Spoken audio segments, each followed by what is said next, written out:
Sur la base de Riverside, en Californie, ces soldats américains chargent ces canons dans les avions gros porteurs. Destination, l'Ukraine via l'Allemagne.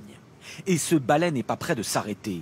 Joe Biden veut lancer un nouveau plan de soutien pharaonique à l'Ukraine, 33 milliards de dollars, notamment d'aide militaire.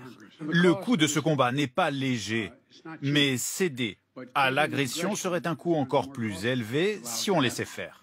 Ces derniers jours, les États-Unis ont acquis une conviction, l'Ukraine peut gagner la guerre. Les personnalités les plus influentes, comme David Petraeus, ancien général en chef en Irak et en Afghanistan et ancien directeur de la CIA, sont impressionnés par la résistance ukrainienne.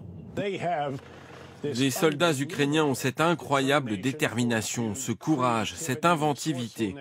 Ils sont tout ce que les Russes ne sont pas. La CIA, justement, selon des informations de presse, aurait déjà aidé et permis au président ukrainien Zelensky d'échapper à une douzaine de tentatives d'assassinat.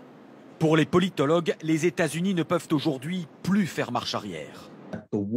Les États-Unis ne veulent plus seulement permettre à l'Ukraine de libérer ses territoires envahis. Le but de cette guerre est d'affaiblir la Russie sur le long terme. La confrontation Occident contre Russie est désormais très claire et Moscou veut le faire savoir aussi. Voici le ton employé hier soir à la télévision russe. Nos téléspectateurs sur Internet ont calculé que nos missiles Sarma prendraient 106 secondes pour frapper Berlin, 200 secondes pour Paris et 202 secondes pour Londres.